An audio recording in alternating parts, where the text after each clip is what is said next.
Vice Chair Ricky, Director Condit, Director Morrow, Here. Director Wright, Here. Director Wilson, Here. Director Withrow, Director Chiazza. Here. Mr. Chair, you have a quorum.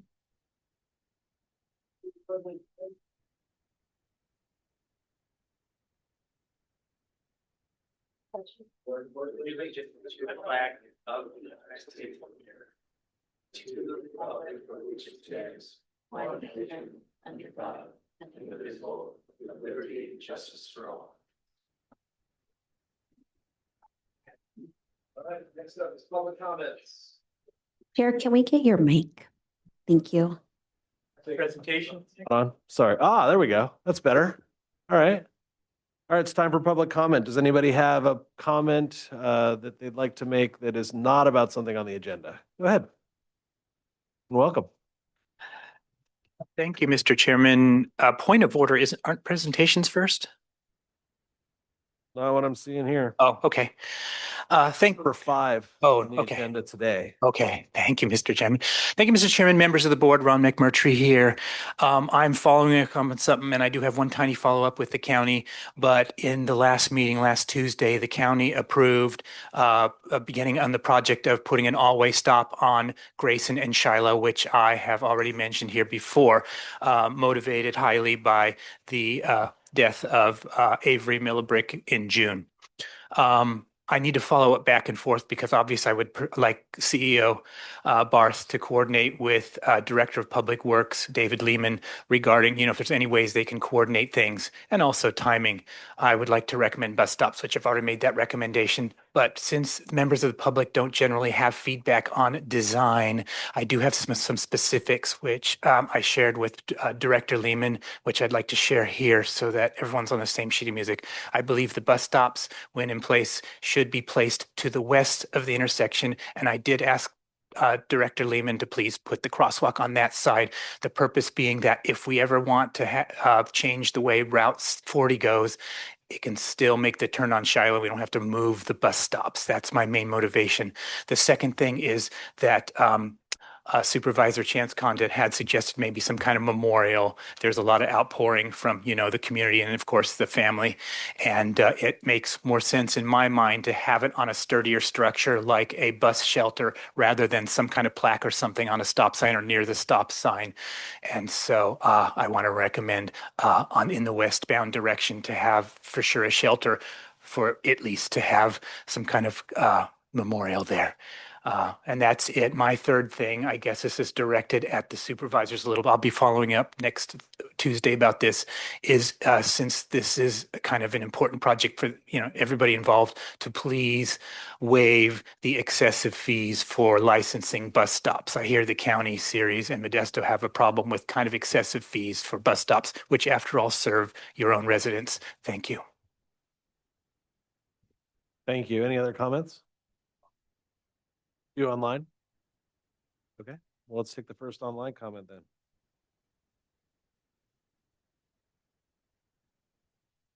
Can't hear you yet. Can't hear you, Carolyn. Hold on.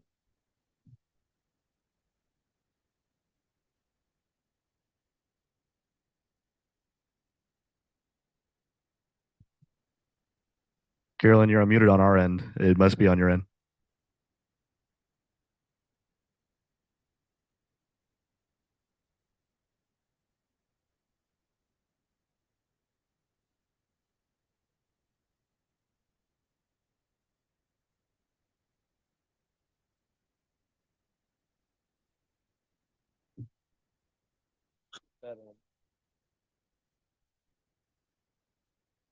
Thanks, Carolyn. Sorry, it's not working for you.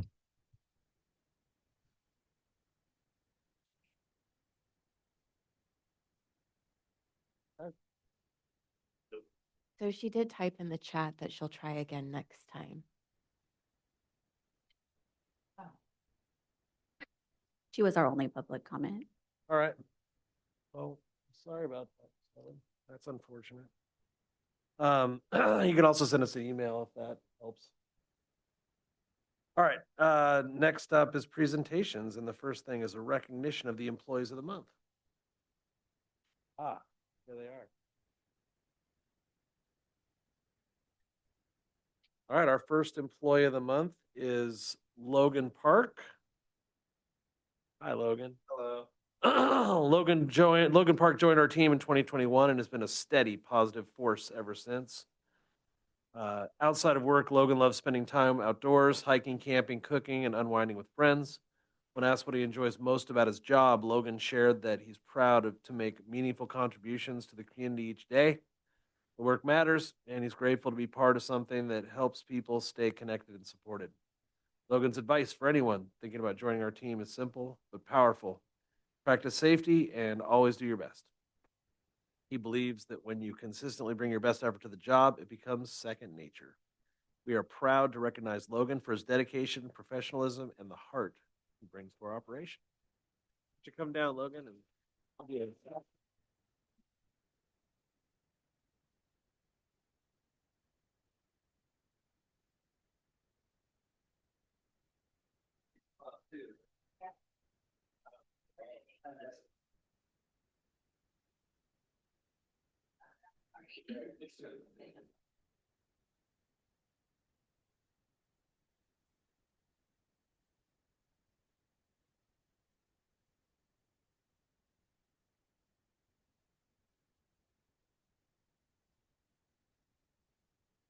All right, our next employee of the month is Rith Vorg. Sorry, Vorng. Rith has been serving the StanRTA community for 6 years as a fixed route operator. Outside of work, he enjoys playing music on his guitar. Did you bring it today? No, no guitar today. When he asked what he loves most about his job, Rith shared that he enjoys serving the community. And his advice to anyone interested in a career in transportation is this is a great opportunity and always listen to the community. Come on down and I'll give you a certificate.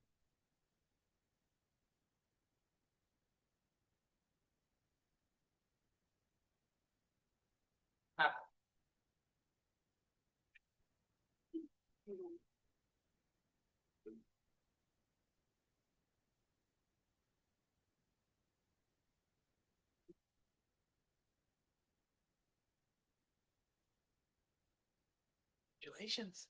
Thank you. The safety one. That. All right. Next up is our consent calendar. Do I have to read that or something? Or? Nope. All right. Next up is the consent calendar. We're looking for a motion to approve this is going to include a motion to approve the meeting minutes for December 4th and a motion to reappoint Andrea Wilson to serve as a citizen director on the board of directors. All right. So I'm looking for a motion. So move. Is there a second? Second. All right. All in favor? Aye. Aye. Aye. All right. Consent calendar's done. On to discussion. Oh, the big option, the big item today, nominate the new board chair and vice chair for 2026. I make a motion that we nominate Chris Ricky as our chair. Second. Okay. You accept? I will accept. All in favor? Aye. Aye. All right. How about vice chair? Make a motion that we do Chance Condit as vice chair. That's like he gets for. I don't think he's done it yet. I'm gonna second. All right. Can we do it if he's not here? You can do anything you want. All right. All in favor of Chance Condit being the vice chair? Aye. Aye. All right, Chance Condit is our vice chair for 2026. All right. Thanks, everybody. Thank you, Vito. All right, next up is a motion to adopt Resolution 26223, rescinding Resolution 2025-193 and authorizing the CEO to negotiate and execute an agreement with Zero Up for the lease of the hydrogen fueling station and fuel delivery not to exceed the amount of close to $5 million. Very good, thank you, Chair Ricky. Roland is going to be doing the presentation on this, so introduce Mr. Fecto. Thank you. Good afternoon, members of the board, Mr. Chairman. Uh, This presentation talks about securing a fueling solution for our first hydrogen buses arriving in March 2026. And just as importantly, establishing a procurement structure that previously exposed the agency to unnecessary financial risk. What you'll see today is a corrected approach that protects public funds, ensures operational reliability, and provides a temporary bridge until our permanent facility is built. Slide 2. Thank you. Staff canceled the prior solicitation and reissued it as RFP 2025-25 because the original structure would have required StanRTA to pay for all hydrogen delivered, not just what we actually use. That exposed the agency to paying for losses, boil off, and unused fuel, which is not an acceptable risk structure. The revised procurement fixes that. We now will only pay for actual fuel actually dispensed into the buses. Schedule-wise, buses arrive in March 2026. Commissioning and training begin in early April, and the station must be operational by April 30, 2026. This is intentionally a short-term portable solution that will be removed once the new operations and maintenance facility opens in 2029-ish. Next slide, please. Okay, we issued the RFP on November 13. 5 firms submitted 9 proposals by December 15. A 4-member evaluation committee reviewed and scored all proposals using technical, operational, and cost criteria. Next slide. Zero Up was the highest rated proposer based on their industry experience, transit fueling experience, project schedule, pricing, and most importantly, their pay for what you use fuel model. Zero Up received the top score overall with 274 out of 300 points.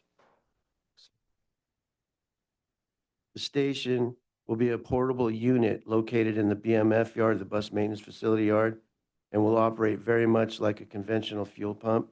Each bus will take approximately 80 minutes to fuel. Hydrogen deliveries are estimated at 1 to 2 times per week. Fuel will be delivered from Pittsburgh, California, with a backup supply location in Livermore to ensure continuity of operations. Next slide, please. This slide shows the proposed location within the bus maintenance facility yard. The site was selected to meet safety setbacks, operational circulation needs, and to minimize impacts to existing yard operations. There you can see it with the red arrows. Okay, this slide is kind of a slide eye chart, but this slide summarizes the cost structure, including the station lease, maintenance, hydrogen supply, and delivery logistics. The total estimated cost over the full contract term, including the contingency, is $4.93 million. The critical feature here is that hydrogen is billed only for actual usage, not for deliveries. Slide 8. Next slide. Thank you. Staff is recommending that the board adopt Resolution 226, approving an agreement with Zero Up for the lease and fueling of hydrogen buses for 5 years, with 2 optional 1-year extensions in an amount not to exceed $4.926,306, and authorize the CEO to execute all related documents. Slide. Any questions? We'd be happy to answer. Any questions on this item? Yeah, I'm just going to confirm, the fuel is the only component on here that's variable, right? If we're going to pay for the cost to lease the tank, it's set 16. And so it's only the only movable is the hydrogen price per kilogram per month. Okay. Yes, as expected. It's 15 and 25 per kilogram is the bid price they've set it at for the term of the agreement. And when was the first delivery? Because it sounded like it was awfully soon. It was April April of this year. of this year, we're expecting our first delivery of fuel. Outstanding. Okay, thank you. 1 million, about 1 million a year. Right. There's 2 options.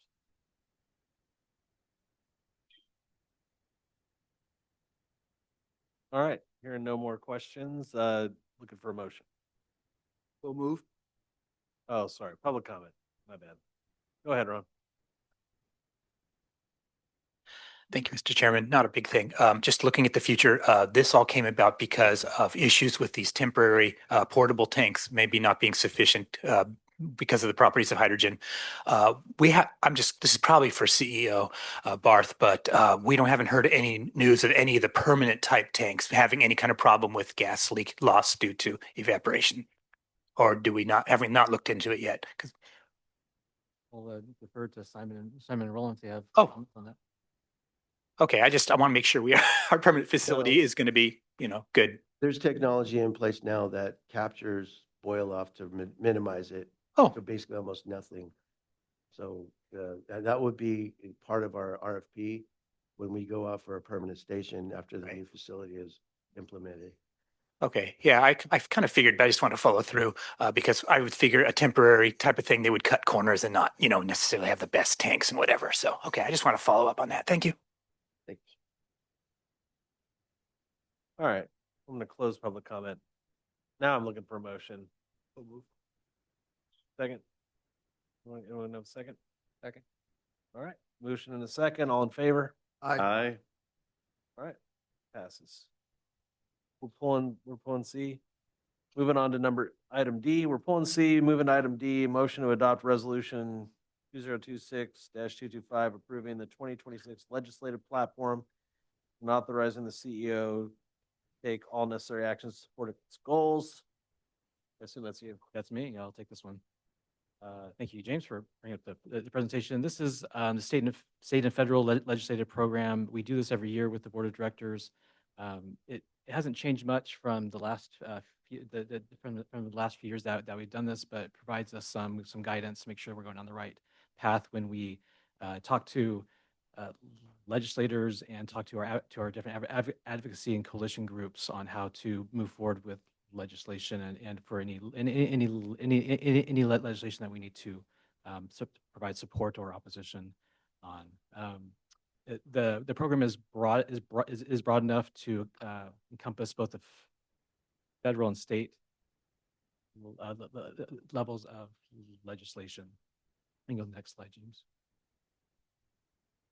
Any questions? Oh, I'm not quite done yet. I'm sorry. Go ahead. Next slide. So the key program provisions engage cooperative support among partner groups, support transit-related legislation, encourage preservation and augmentation of transit funding, support reductions in burdensome legal and regulatory requirements, and raise StanRTA's profile and role in the legislature. Slide, James. We have several members of the team are on legislative committees for both the CTA, the California Transit Association, and CALACT, the California Association for Coordinated Transportation. So we stay up to speed on different legislation that's going on at the Capitol to make sure that we're in the know, and make sure that we know how to express support or changes to the legislation. And then we attend the different conferences that both APTA, the American Public Transit Association, provides, and CTA provides as well, just to stay up to speed on those efforts. And with that, I'm taking questions that you might have. Anyone have any questions on this? All right, we'll open it up to public comment. Nothing, Ron? Sure. All right. Close the public comment. This is an item we have to vote on, right? Yes. Yep. All right. Motion to approve the legislative platform. Okay, we have a second? Second. Second. All right, all in favor? Aye. All right, we're done with discussion items. Moving on to informational items. Are you skipping over 7C? Yes. It wasn't Okay, ready. gotcha. Moving on to number 8, we got key performance indicators. It's just information. Okay. Do we need to talk about it or?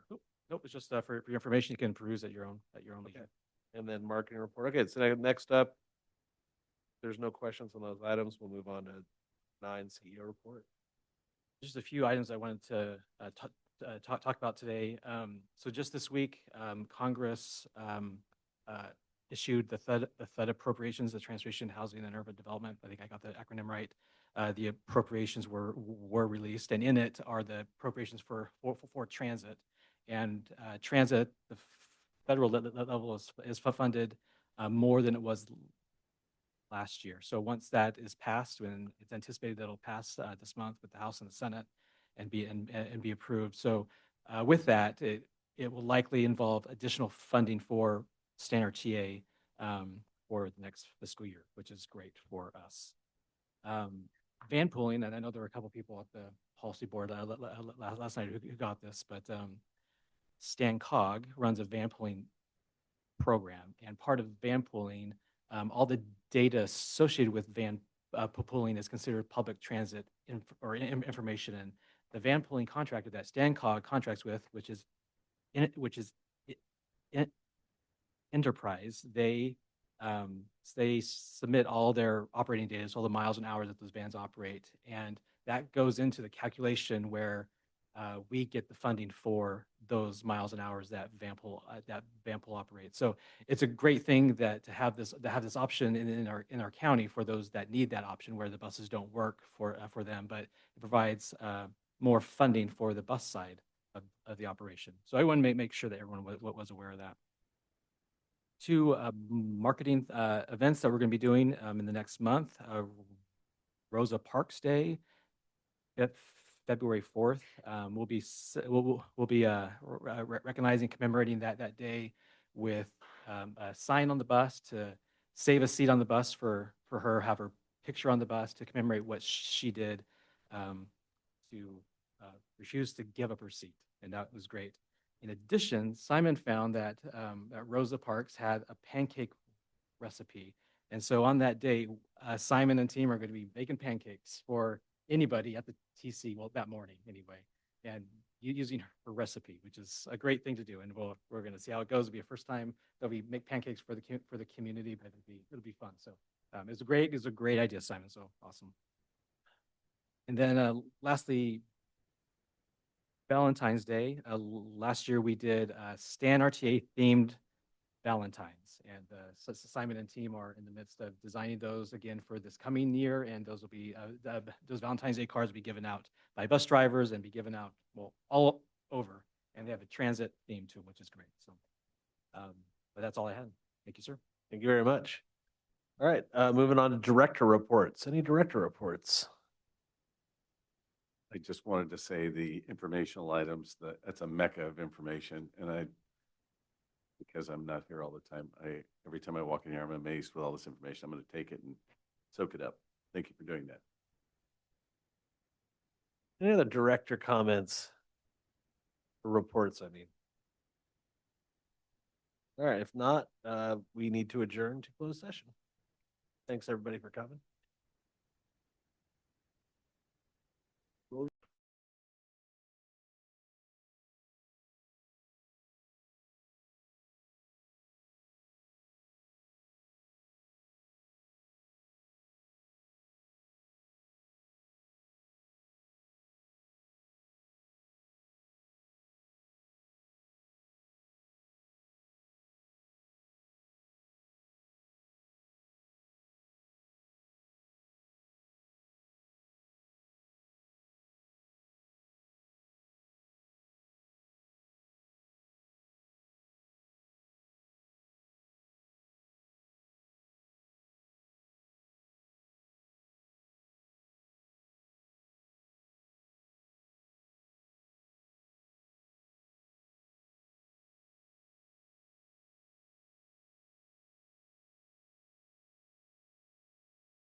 All right, now we're back. All right, we are back from closed session and there's no reportable yes, There's no reportable action. action. There you go. Chair. All right. And then number 13 is discussion and possible action for the chief executive officer's employment contract. Do you have a motion? Do. Make a motion to grant a 2% COLA and a 3% merit adjustment, bringing the annual salary of the CEO to $247,066.05. And this is retroactive to January 1st, 2026. Okay. All right. All in favor? Aye. All right, that's everything, and we are adjourned. Right.